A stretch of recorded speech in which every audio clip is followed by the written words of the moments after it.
Deus está presente e viva Jesus em nossos corações para sempre. Com este brado de paz e saúde espiritual começa agora na Boa Vontade TV, o programa Viver é Melhor, convidando você a ter sempre saúde, qualidade de vida e espiritualidade ecumênica. Expressa sempre, a gente gosta de lembrar aqui, pelos nossos valores religiosos, mas também pelos nossos bons sentimentos, pelos nossos bons atos, pelas nossas crenças filosóficas, morais, as nossas convicções éticas. Tudo isso expressa a nossa espiritualidade e faz com que nós possamos encontrar também o equilíbrio para o espírito, para a mente, para o nosso corpo e assim mantermos a nossa saúde integral. Todos os dias o programa Viver é Melhor vai ao ar para levar a você informação de qualidade para que você tenha qualidade de vida e possa viver bem sempre. Hoje nós vamos falar sobre um assunto muitíssimo importante, os exames para a saúde da mulher. As mulheres, que já vivem mais do que os homens, tiveram um aumento ainda maior na expectativa de vida ao nascer, saindo de 77,7 anos em 2011 para 78,3 anos em 2012, um acréscimo de 6 meses e 25 dias. E como isso se reflete no cuidado com a saúde da mulher? Bom, nós vamos ficar sabendo de tudo isso no programa de hoje e recebemos para esclarecer as nossas dúvidas a doutora Paula Beatriz Tavares Fitbeck, ginecologista obstetra, atua em ginecologia obstetrícia com ênfase em reprodução humana na Clínica Mãe, também médica colaboradora do Centro de Reprodução Humana Mário Covas do Hospital das Clínicas da Faculdade de Medicina da USP, a Universidade de São Paulo. Doutora Paula, é um prazer tê-la aqui no programa Viver é Melhor. O prazer é meu. E hoje convida você a aprender mais sobre os exames, né? A importância dos exames para a saúde da mulher. Primeiramente, doutora Paula, eu gostaria que a senhora comentasse para a gente sobre esse dado tão importante. As mulheres, já de muito tempo, a gente sabe pelas estatísticas, que vivem mais tempo que os homens. E esse tempo de vida vem aumentando cada vez mais. Isso.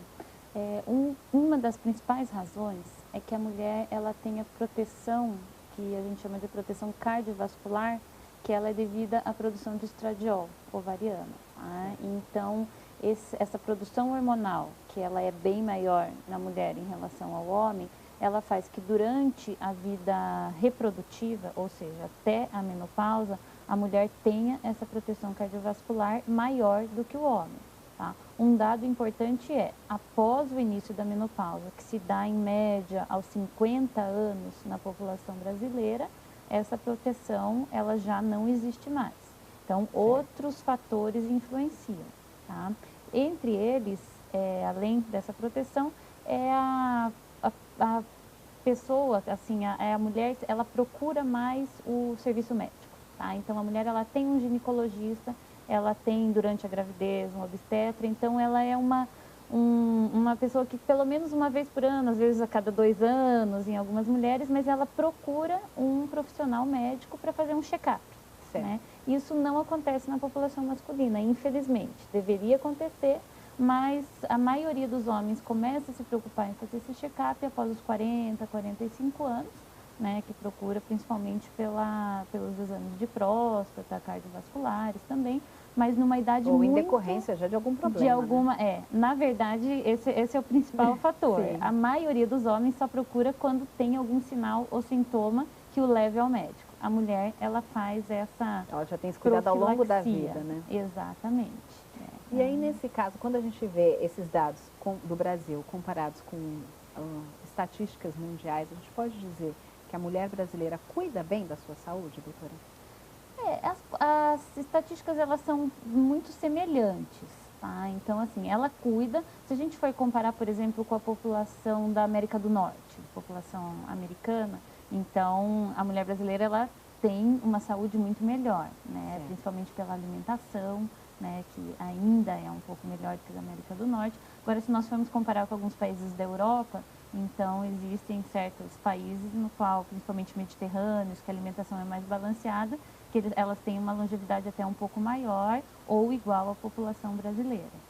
Hoje o programa fala sobre a importância da saúde, né, dos exames para a saúde da mulher. Doutora Paula, a gente prometeu, vamos contar nesse bloco, então, especialmente sobre o exame do Papa Nicolau. O que é o exame Papa Nicolau? O exame Papa Nicolau é uma citologia, tá, na qual se faz no colo do útero através do exame especular. E essa citologia, ela analisa as células que estão numa localização específica que chama junção escamocelular da mulher. Essa área, ela é mais sensível à metaplasia, a uma proliferação celular desordenada e principalmente ao HPV, que é o vírus responsável pelo câncer de colo de útero.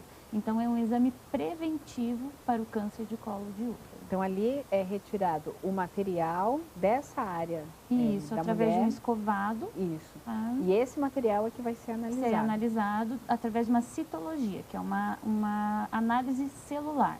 Porque, como toda vacina, ela vem com essa intenção de prevenção da doença. Certo. Ela abrange 4 sorotipos, né? Então, se nós formos ver todos os sorotipos, existem mais de centena, tá? Mais de 100 sorotipos de HPV, mas ela abrange os 4 principais. 2 considerados de alto risco para câncer, tá? Que é o 16 e o 18, e 2 considerados para baixo risco, mas são os vírus mais responsáveis pelas verrugas, que são aqueles condilomas, que também são sexualmente transmissíveis, tanto para o homem como para a mulher.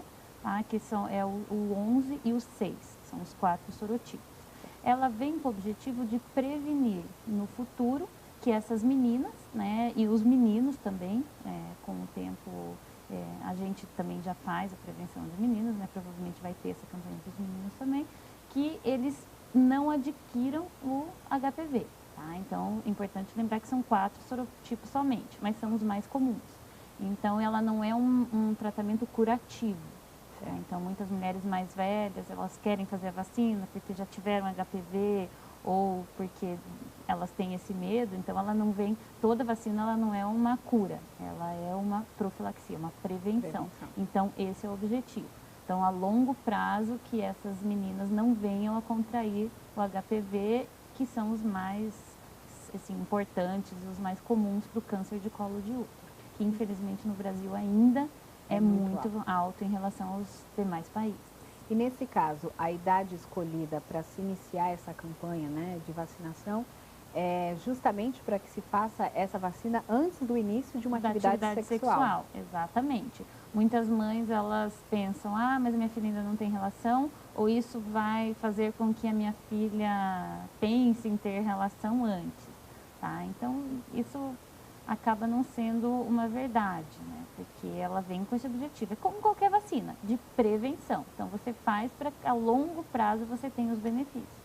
Certo. No caso, voltando agora ao exame do Papa Nicolau, quando ele deve ter início na vida da mulher? Assim que a mulher tiver a primeira relação sexual. Tá? Então, porque ele é feito através do exame especular. Então, o exame especular, ele é realizado após o início da atividade sexual. E como o HPV, na sua quase 100% das vezes, é transmitido através da relação sexual, então a partir da primeira relação sexual, é importante que a jovem, eventualmente uma adolescente, que a mãe ainda tenha assim, a responsabilidade, leve a um ginecologista para que inicie a realização do Papa Nicolau. Certo. Bom, e tem um outro exame que é muito conhecido das mulheres, é a mamografia. Então, primeiramente, eu queria que a senhora explicasse para a gente o que a mamografia vai detectar, por que fazer a mamografia é importante. A mamografia, ela é um exame de imagem, tá, na qual ela avalia lesões pré-malignas e malignas para o câncer de mama. Tá? Então, lesões pré-malignas são aquelas que têm um risco maior de virar um câncer. Então, ela é um exame preventivo também. Exatamente. No caso já de lesões de câncer estabelecida, ela indica daí a realização de um exame mais específico, realmente baseado num anátomo patológico, então numa biópsia dirigida uma punção ou um core biopsy, que a gente chama que vai e tira uma parte daquela lesão, para que seja feita uma histologia. Daí é um exame mais específico para confirmar o câncer e, no caso, o tipo de câncer, para que seja feito o tratamento direcionado. Porque não existe um só tipo de câncer. Sim. Então, ela direciona para a realização desse exame. No caso da mamografia, ela vai detectar especialmente essas mudanças e possibilidades de desenvolvimento do câncer, ou ela pode também trazer imagens e ajudar no diagnóstico de outras doenças? Sim, de outras doenças. Por exemplo, alguns cistos benignos mesmo de mama. Existe um muito comum que a maioria das mulheres se preocupa muito porque às vezes ele é volumoso, ele é sólido, que chama fibroadenoma, que também é diagnosticado na mamografia.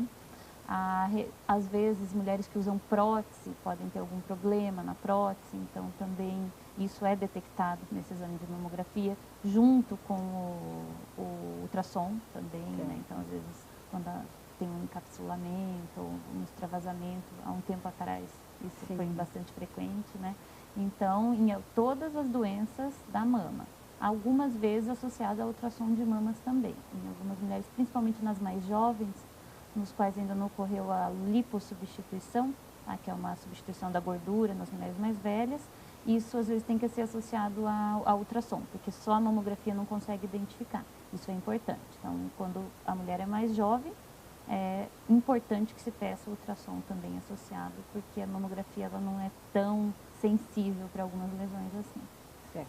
Agora, com exceção desses casos em que o próprio ginecologista vai fazer essa observação e o pedido do exame, este é um tipo de exame que a mulher tem que fazer a partir de uma fase de mais amadurecimento na vida, né, doutora? Regularmente. É indicado que se faça entre os 35 e 40 anos uma mamografia de base, então para que você tenha um exame de controle nesse período, e após os 40 anos, anualmente ou a cada 2 anos, em alguns casos.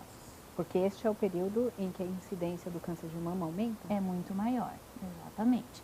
Agora, em mulheres que têm uma história familiar importante, então, em mulheres que têm a mãe, a irmã, parentes de primeiro ou segundo grau que tiveram câncer de mama muito cedo, após os 35 anos já é indicado que ela faça. Explica pra gente, doutora Paula, o que é a histeroscopia.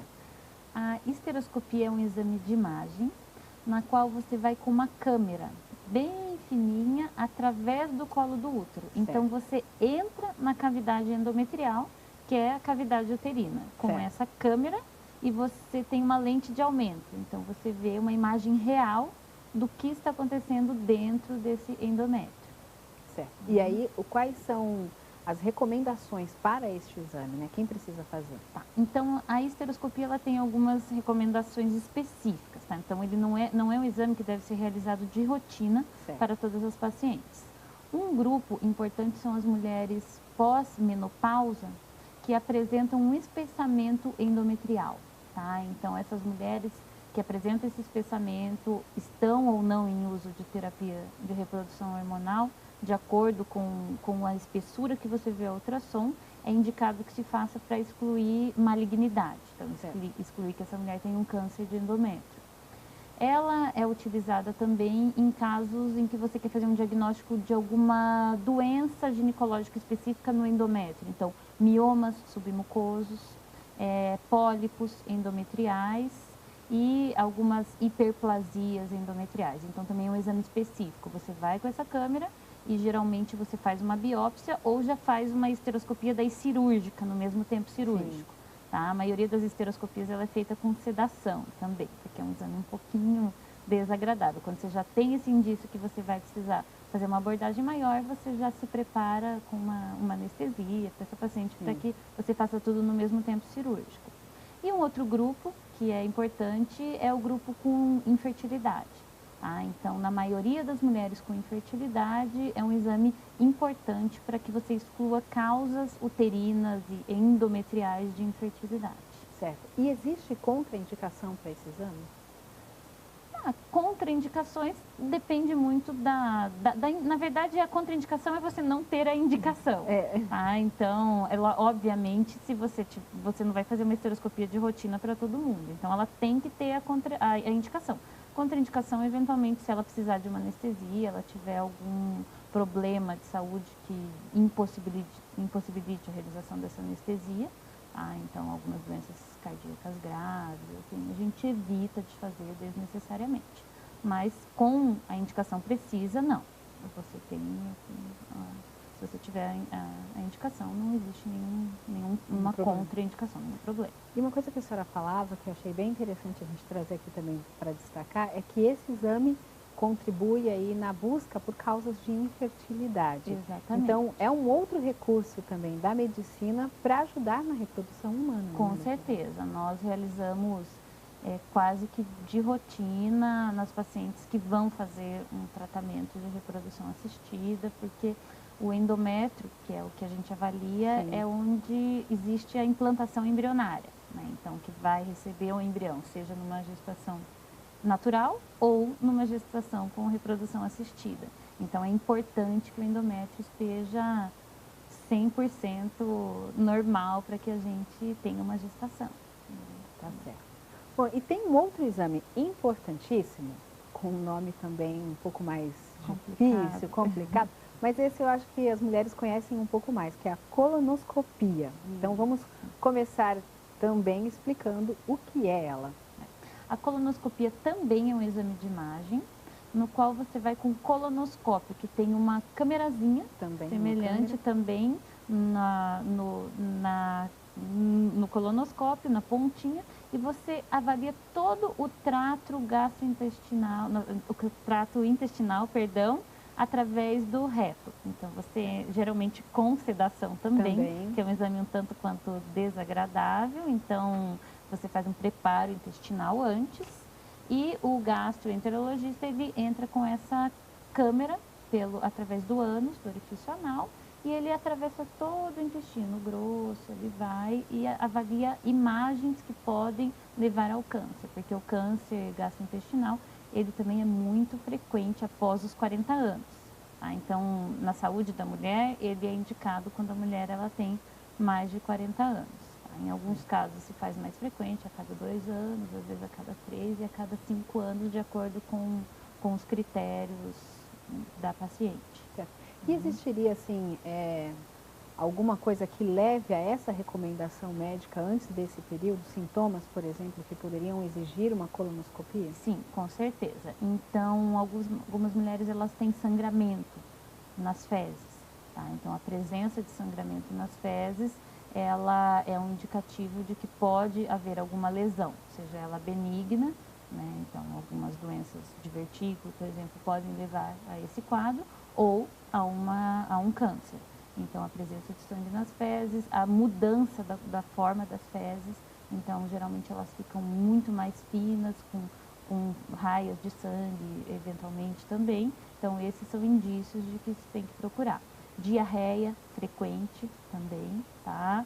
Ou a obstipação crônica muito grave. Tudo isso, até pseudo-obstruções intestinais, então dias sem evacuar, tudo isso são indicativos de que a mulher deve procurar um especialista para fazer esse exame. Então, esse é o tipo de exame que, tendo essa indicação específica, ele vai ser feito Antes em qualquer anos. tempo da vida. Exatamente. Agora, após os 40 anos, também existe essa recomendação de que ele se torne um exame de preventivo. E que, infelizmente, ele é bastante esquecido. Foi importante vocês citarem esse exame, porque na maioria das vezes nem os clínicos gerais, nem os próprios ginecologistas, que são os médicos gerais, eles lembram de pedir após os 40 anos. Então, ele é um exame importantíssimo pela incidência de câncer de intestino na população geral. Falamos sobre os exames que são necessários, né, e importantes para a saúde da mulher no dia de hoje. E nós ficamos de responder, doutora Paula, neste bloco, a 2 perguntas. No intervalo, ainda veio mais uma pergunta aqui, que está querendo voar da minha mão. A Juliana Ramos, de Jundiaí, São Paulo. Tudo bem, Juliana? Ela pergunta o que é a vulvoscopia. E a outra Juliana Pereira, em São José dos Campos, nos acompanhando pelo canal 11. Muito obrigada, Juliana, a você em São José dos Campos e a todo o pessoal aí do Vale do Paraíba também pela audiência. Conta que tem 20 anos, foi ao ginecologista pela primeira vez e ele pediu alguns exames de sangue, urina e também colposcopia. Quer saber como é esse exame e para que ele serve? Então, respondendo às duas Julianas, a colposcopia e a vulvoscopia geralmente são exames complementares. Tá? Então, a colposcopia você realiza com um colposcópio, que é um exame que tem uma lente de aumento, e você avalia diretamente o colo do útero. Tá? Então, ele é um exame complementar ao exame de Papa Nicolau. Ele geralmente é feito quando você tem uma alteração no Papa Nicolau ou você tem um sinal, sintoma sugestivo de que possa ter alguma lesão, algo específico no colo do útero.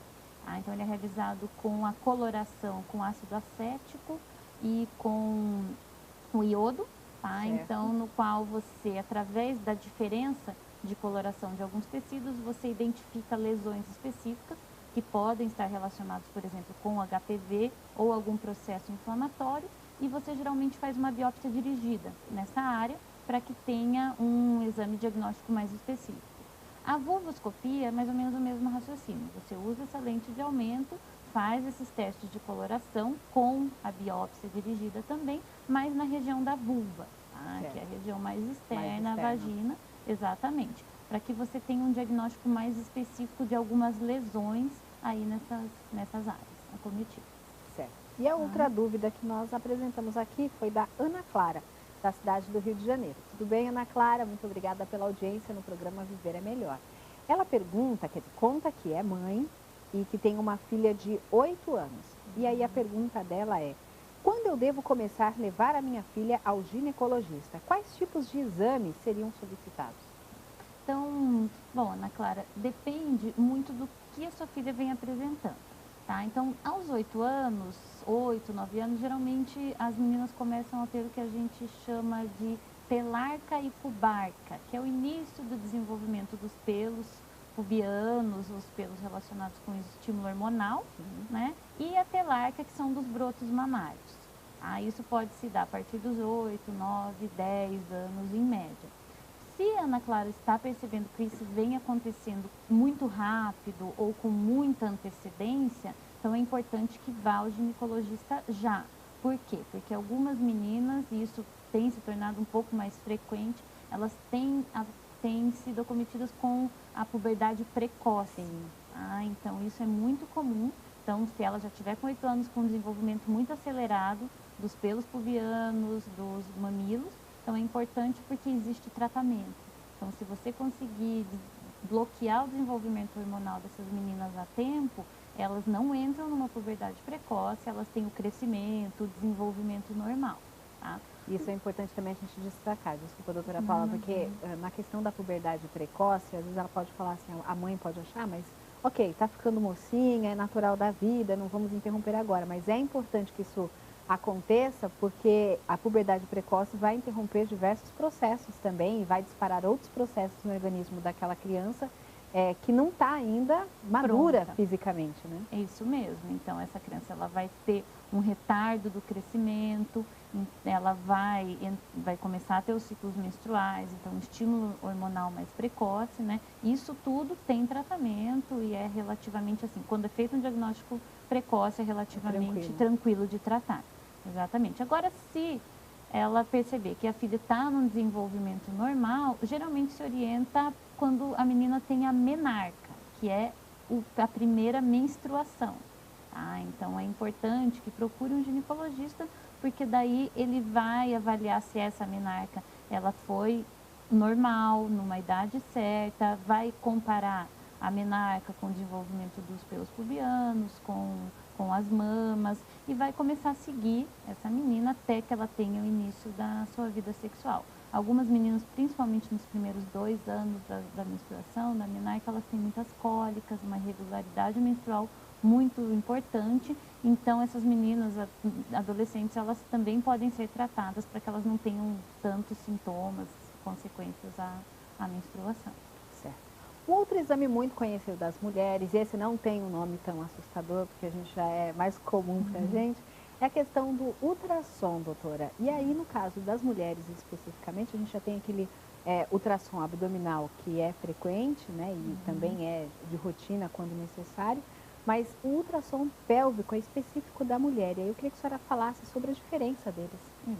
O pélvico, geralmente, ele é solicitado com ultrassom pélvico transvaginal, né? Então, ele é realizado, obviamente, nas mulheres que já iniciaram atividade sexual e no qual se avalia principalmente os ovários, tá? Então, o volume ovariano, a presença de algumas lesões, alguns cistos que podem ser benignos ou malignos e a cavidade uterina propriamente dita. Então, você tem um exame específico para os órgãos genitais femininos. Certo. Tá? No caso da mulher que não iniciou atividade sexual, ele é feito através do abdômen, com a bexiga um pouquinho cheia para que tenha uma facilidade, mas ele não é tão sensível assim para avaliar essas lesões ovarianas e uterinas que podem acontecer. Então, doenças como miomas, pólipos endometriais, a presença aí de cistos ovarianos, avaliar a reserva ovariana em mulheres que buscam engravidar, mulheres com risco de infertilidade ou mulheres inférteis, ele é um exame fundamental, ele faz parte aí dos exames de rotina de todas as mulheres. Certo. E existe uma idade em que ele tem que ser feito constantemente ou no caso deste exame específico ele só vai ser pedido caso exista um possível diagnóstico ou enfim, para confirmar algum diagnóstico médico? Geralmente, após o início das atividades sexuais, você pelo menos faz um exame de rotina para você avaliar se está tudo bem nos ovários, na cavidade uterina. Agora, você não pede todos os anos se essa mulher não tiver nenhum sintoma. Tá? Então, geralmente você pede com sintomas menstruais, então óligo ou polimenorreia, então quando ela tem muito sangramento ou ciclos muito intensos, com muitas cólicas, você pode pedir um específico pélvico transvaginal com um preparo intestinal para avaliar a endometriose profunda, que também é um exame que é relativamente aí novo, né? Então não são todos os profissionais que pedem, então é um exame importante. E em alguns sinais aí específicos, sintomas que a mulher se queixa durante a consulta. Na gravidez, por exemplo, no início, né? Então é feito transvaginal também, né? Até o final do primeiro trimestre você faz o diagnóstico através do ultrassom transvaginal, né? Excluir gravidez ectópica, por exemplo. Então ele é um exame assim importantíssimo para a saúde da mulher, sim. E vai acontecer em todas as fases da vida, mesmo depois da menopausa? Mesmo depois da menopausa. Então, quando você tem uma suspeita aí de uma hiperplasia endometrial, antes de fazer a esteroscopia que nós citamos, o diagnóstico é feito pelo ultrassom, então, para você avaliar o endométrio. Em mulheres que usam reposição hormonal pós-menopausa, isso sim, daí ele tem que ser feito de rotina, porque ele que vai pegar uma hiperplasia mais precoce. Dúvida da Roseli Silva, de Jaboatão dos Guararapes, em Pernambuco. Ela quer saber, a doutora Paula conta que tem 27 anos, fez um exame endovaginal, mas não foi possível visualizar o ovário esquerdo dela. Depois ela fez outros exames que foi possível visualizar. Aí ela pergunta, o que pode ser isso? Fiz 2 vezes e deu a mesma coisa. Então, a não visualização do ovário, principalmente o esquerdo, por causa da localização da deflexão intestinal, ela não é tão infrequente assim.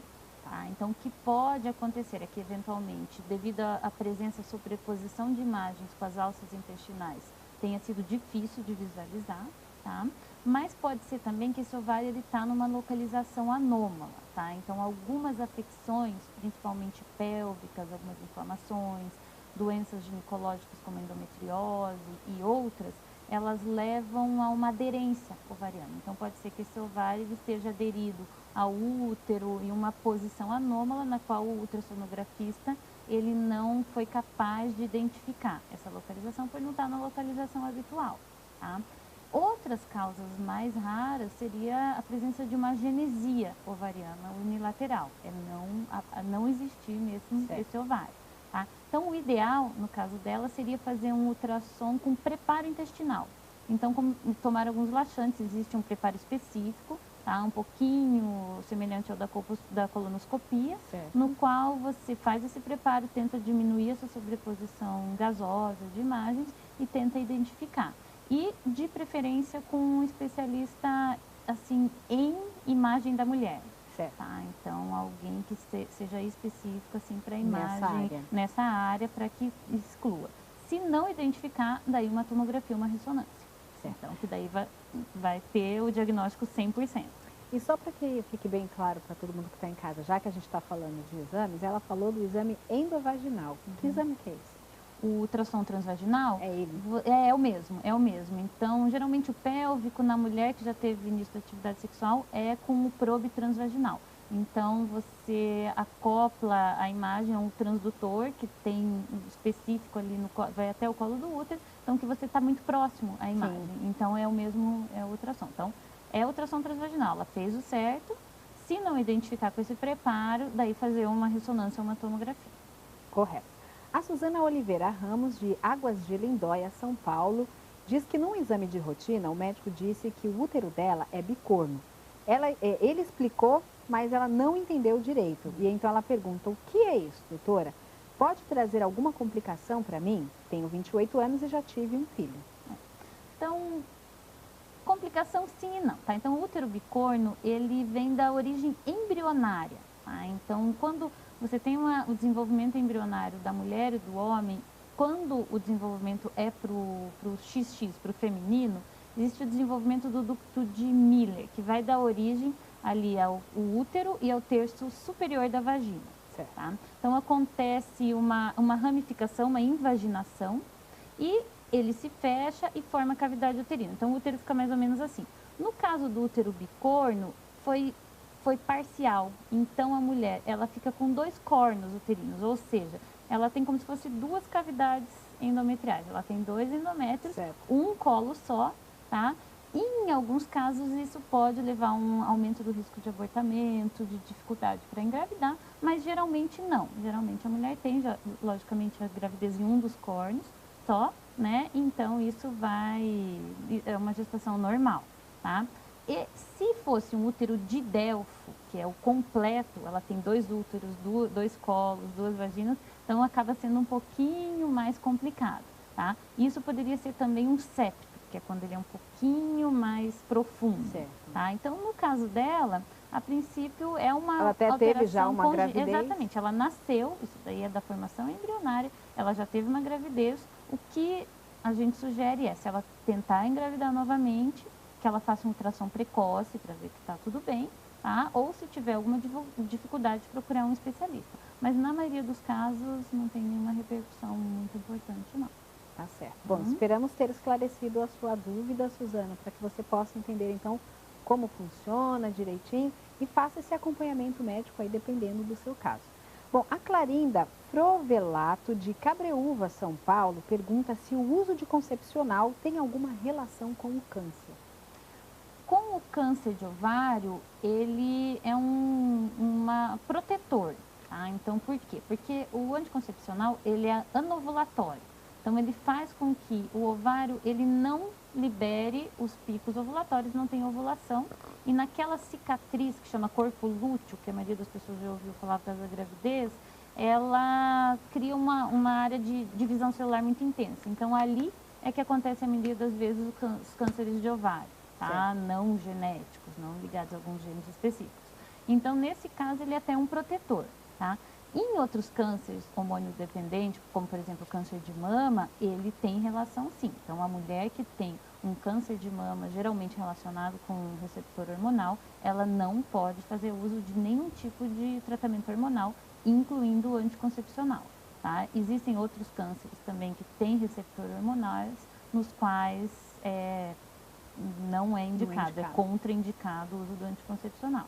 E aí é importante, mais uma vez, a gente lembrar que o especialista precisa ser consultado, porque ele que vai poder saber qual é especificamente o seu caso e qual o tratamento correto a ser desenvolvido.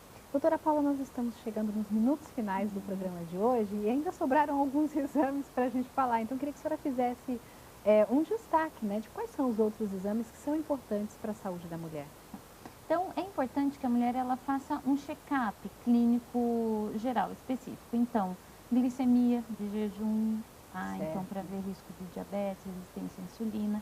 Se ela tiver algum fator de risco, como por exemplo obesidade, história familiar, após os 40 anos é importante que faça aquela curva glicêmica, Tá? Exames da tireoide também, é frequente que a mulher tenha uma incidência maior de doenças da tireoide, como o hipo ou hipertireoidismo, eles também têm que ser pedidos de rotina. Colesterol, triglicérides, tá? Um perfil hormonal, principalmente próximo aí ao período reprodutivo, se ela estiver buscando a gestação. Tá?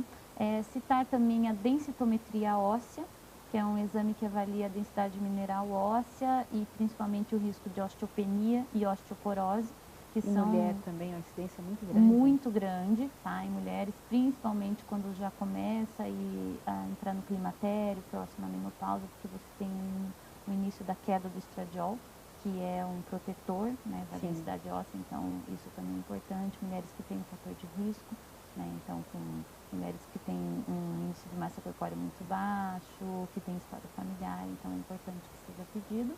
Nós falamos da colonoscopia, mas é importante também a avaliação da parte alta, tá? Então fazer o exame do trato gastrointestinal alto também é importante. A endoscopia e os exames aí de rotina específicos para cada caso a caso, né? Então, algumas mulheres têm hipertensão, por exemplo, elas têm que fazer um eletro, um ecocardiograma, eventualmente o Holter, né? Então, é importante que ela tenha um médico específico, um ginecologista, para que ela depois seja indicada para os especialistas de cada área. Exatamente. Muito obrigada, doutora Paula, por responder as nossas dúvidas no dia de hoje.